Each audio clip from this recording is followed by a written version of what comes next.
कल्याण मंडपम के लोकार्पण कार्यक्रम में मंच पर उपस्थित गोरखपुर के लोकप्रिय सांसद श्री रविकिशन शुक्ला जी, महापौर डॉक्टर मंगलेश श्रीवास्तव जी, उपाध्यक्ष राज्य महिला आयोग श्रीमती चारू चौधरी जी, माननीय विधायकगण श्री विपिन सिंह जी, श्री फतेह बहादुर सिंह जी, महेंद्रपाल सिंह जी, श्री प्रदीप शुक्ला जी, डॉक्टर विमलेश पासवान जी, श्री राम चौहान जी,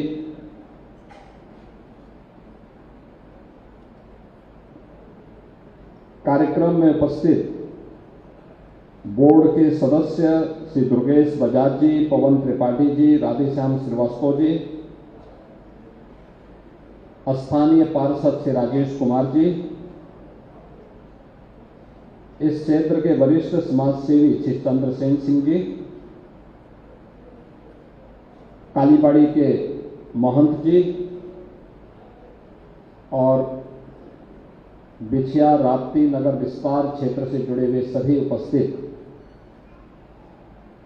नागरिक बहनों और भाइयों,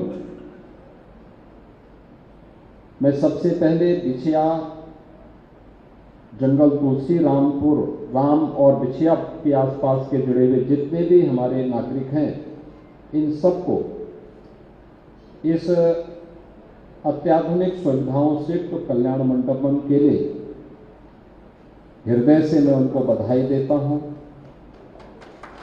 नाम के अनुरूप इसका बेहतर उपयोग यहां के लोग कर पाएंगे, इसकी मैं अपनी शुभकामनाएं भी आप सबको देता हूं। जैसा कि यहां पे बताया महापौर जी ने अपने प्रारंभिक उद्बोधन में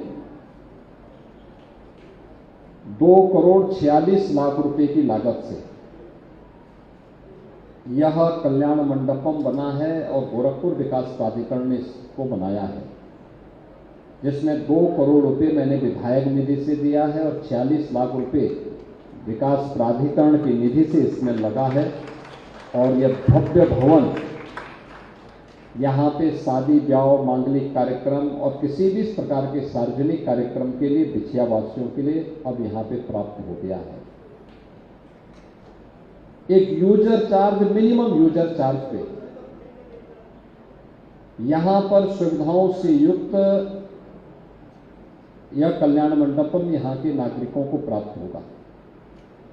आपने देखा होगा कि आज से 15 साल 20 साल पहले तक शादी ब्याह होते थे, लोग कहीं पे भी टेंट लगा के सड़क घेर करके शादी ब्याह करने लगते थे। आबादी कम थी, यातायात के साधन कम थे, लोग मान जाते थे, कोई समस्या नहीं। अब घराती हो या बाराती, कार्यक्रम का आयोजक हो या अतिथि, या फिर सामान्य राहगीर, इन सबको चाहिए, राहगीर को चाहिए कि उसको रास्ता खुला मिले, अतिथि को चाहिए कि अच्छी सुविधा हो, और जिसके घर में मांगलिक कार्यक्रम होता है उसकी भी इच्छा होती है कि मांगलिक कार्यक्रम हमेशा तो नहीं होते, कभी कभी यह अवसर आता है। अब कोई रविकिशन तो है नहीं कि रोज ब्याह कर ले,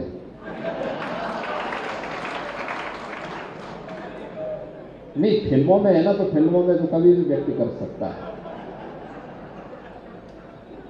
सामान्य लोगों के लिए तो जीवन में एक ही बार होता है, और इसलिए वे सभी चाहते हैं कि एक ही बार जब ये अवसर मिलना तो ठीक ठाक विवाह की व्यवस्था हो, अच्छी जगह में हो।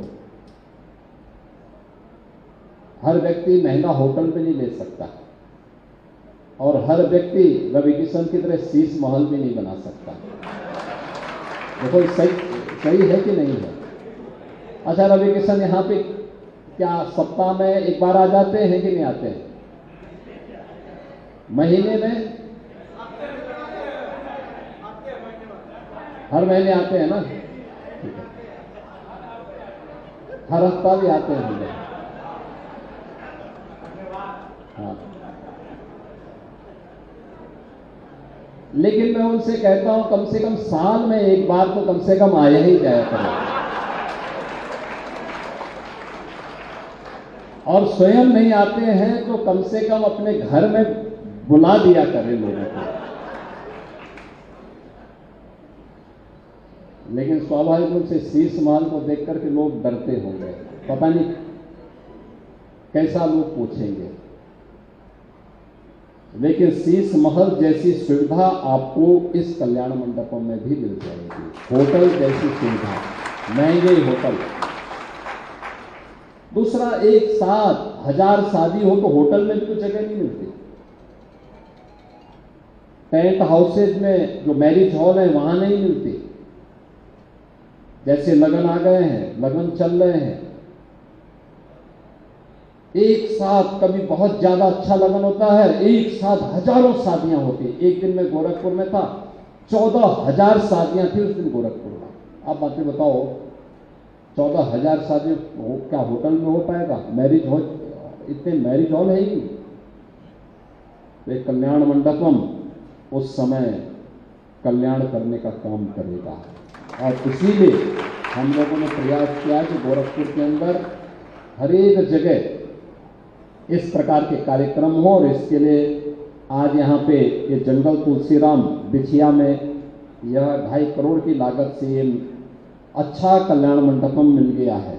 इससे पहले मानबेला में भी हम लोगों ने एक कल्याण मंडपम का उद्घाटन किया था। 5 से 6 कल्याण मंडपम हम शहर में बना चुके हैं और 5 नए बनने जा रहे हैं सिटी के अंदर, और अलग अलग जगहों पर बना रहे हैं। वहाँ के मोहल्लों की सुविधा के लिए, गरीब के लिए, सामान्य नागरिकों के लिए, बड़े लोगों के लिए, सभी लोगों के लिए सुविधा यहाँ प्राप्त हो सके। और इस प्रकार के कल्याण मंडपम जब लगन नहीं है, शादी ब्याह नहीं है, कोई सार्वजनिक कार्यक्रम के लिए भी हो सकता है, और नहीं कोई कार्यक्रम है तो आप कालीबाड़ी की बाबा का कथा भी करवा सकते हैं, उनकी कथा भी चल सकती है। यानी ये सभी कार्यक्रम एक साथ चल सकते हैं। तो इसलिए ये कार्यक्रम आज आप लोगों के लिए दिया गया है। अभी जो कल्याण मंडपम बन रहे हैं माधव नगर में, बसारत राप्ती नगर बसारतपुर में, उर्वरक नगर के नकहा में, महादेव झारखंडी में, और बाबा राघव दास सेमरा में भी एक कल्याण मंडपम का निर्माण कार्य हो रहा है। ज्यादातर में विधायक निधि का ही पैसा हम दे रहे हैं, विधायक निधि के पैसे से बने, क्योंकि नाली सड़क के लिए अन्य विभाग कार्य भी कर रहे हैं। नगर निगम भी काम कर रहा है, विकास प्राधिकरण भी काम कर रहा है, पार्षद की भी निधि है, महापौर जी की भी निधि है, विधायक निधि भी है, सांसद निधि भी है।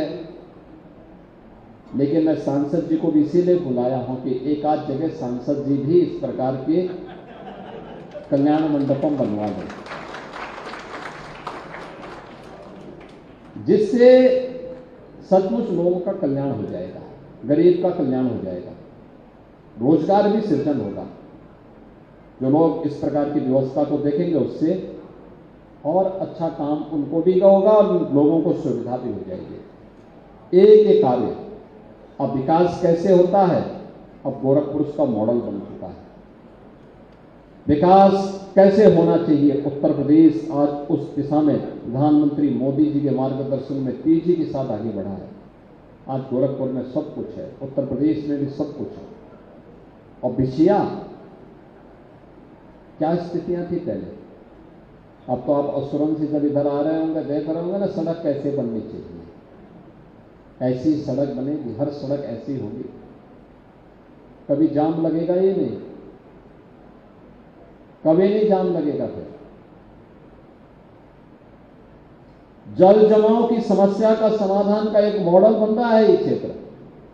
गुड़गौवा नाला कैसे बन रहा है, नहीं तो पूरा कीचड़ से सना रहता था, बरसात के समय में बाढ़ आती थी, आने वाले समय में जब एक पूरा नाला बन जाएगा और एसटीपी काम करनी प्रारंभ हो जाएगी, ट्रीटमेंट प्लांट काम करना प्रारंभ कर देगा, तब आप देखना लोग देखने के लिए आएंगे इन मोहल्लों को, देखने के लिए।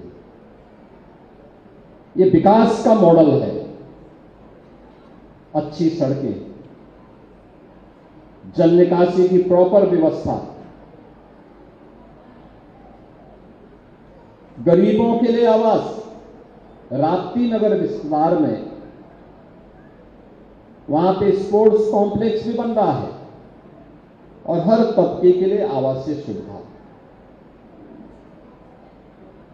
उसमें से यहां पर अभी कुछ परिवारों को आवास के लिए उनका जो आवंटन हुआ, लॉटरी में उनका नाम निकला है, उनको आज आवंटन भी हो गया है। ऐसे ही आवास की अन्य सुविधाएं यह अन्य जगहों पर भी उपलब्ध करवाई जा रही है। खोराबार के पास उपलब्ध करवाई जा रही है। अभी मानीराम के पास एक आवासीय स्कीम आ रही है, बहुत बड़ी आवासीय स्कीम आ रही है। अन्य जगहों पर भी ये सब कार्य हो रहे हैं।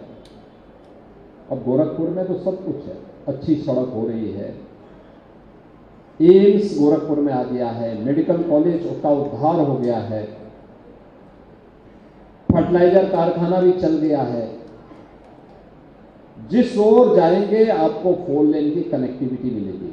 गोरखपुर से लखनऊ के लिए गोरखपुर लिंक एक्सप्रेसवे है, गोरखपुर से वाराणसी के लिए 4 लेन की सड़क है, गोरखपुर से नेपाल के लिए 4 लेन की सड़क है, गोरखपुर से देवरिया के लिए 4 लेन की सड़क है, गोरखपुर से कुशीनगर के लिए 4 लेन की सड़क है और बाईपास भी बन गए हैं। अब जाम नहीं होना कहीं भी। ये जाम से जड़ता आती है और इसलिए जाम से मुक्त अपनी सिटी को बनाना, इसके लिए गोरखपुर वासी सहयोग कर रहे हैं, लगातार अपना योगदान देते हैं, तब जाकर के ये परिणाम सामने आता है। अब गोरखपुर में उद्योग भी लग रहे हैं, इसलिए सफाई पे ध्यान देने की आवश्यकता है। अभी प्रधानमंत्री जी जो बात कर रहे थे कि पिछली सरकारें बेईमानी करती थी इसलिए बीमारियां आती थी, हम लोगों ने बेईमानी को रोका है और बीमारी को पूरी तरह समाप्त कर दिया है। अब इंसेफ्लाइटिस जैसी बीमारी नहीं आती है। लेकिन जनता का दायित्व है शुद्धता और स्वच्छता पे ध्यान दें, गंदगी न होने दें, कूड़ा सड़क पे न फेंके,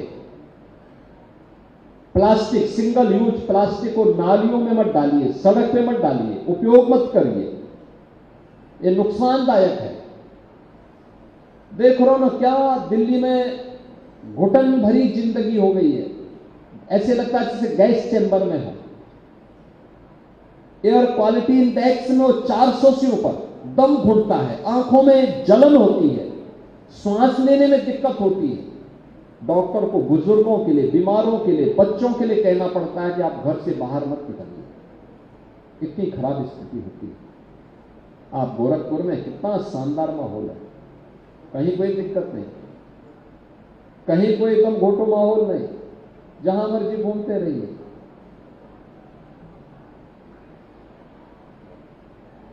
क्योंकि पर्यावरण को आप बचाएंगे तो पर्यावरण आपको बचाएगा। धरती माता के प्रति आप अपने उत्तरदायित्व का निर्वहन करेंगे तो धरती माता भी उसी प्रकार का आशीर्वाद देकर के आपको फलने फूलने के लिए एक नया राह दिखाएगी। और उसी राह के लिए हम सबको योगदान देना है, गंदगी नहीं करना है, गंदगी नहीं करने देना है, सार्वजनिक संपत्ति को नुकसान नहीं पहुंचाने देना है। हम लोग देखते हैं रामगढ़ ताल, इतना अच्छा ताल बन गया, लेकिन लोग वहां पर आज भी कुछ लोग जाते हैं खा करके और जो जूठे पत्तल होते हैं और अन्य डिब्बे होते हैं फेंक देते हैं ताल की तरफ, कितना नुकसान पहुंचा देते हैं। उससे चूहा होता है, गंदगी होती है, वही सड़ता है, फिर वही से फिर मच्छर पैदा होंगे, फिर बीमारियां पैदा होंगी। इन सब से बचना चाहिए और कोई गलत कर रहा है तो उसको रोकना भी चाहिए, भाई गलत मत करो। अगर वह नहीं मानता है प्रशासन को बताना चाहिए, पुलिस को बताना चाहिए। ये हम सबका दायित्व है। जब ये भाव हमारे ऊपर आएगा, हमारे मन में आएगा, तब विकास होगा। आज विकास के जो कार्य चल रहे हैं हर एक स्तर पर, क्या युवाओं के लिए, क्या महिलाओं के लिए, क्या समाज के प्रत्येक तबके के लिए,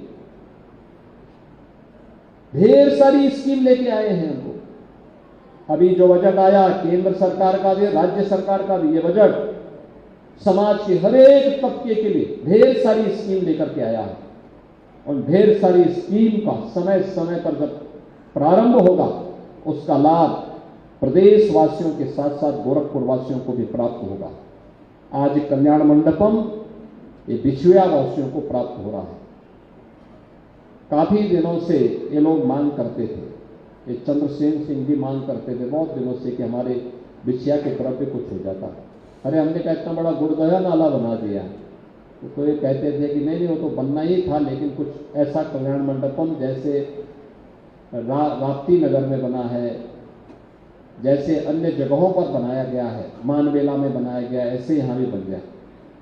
और आज मुझे प्रसन्नता है कि वह सब यहाँ पर आज आपको प्राप्त हो रहा है। मैं इसके लिए आपको बधाई देता हूँ। कल शिवरात्रि भी है। शिवरात्रि देवादिदेव महादेव का दिन, शिवरात्रि का पावन पर्व आप सबके लिए मंगलमय हो।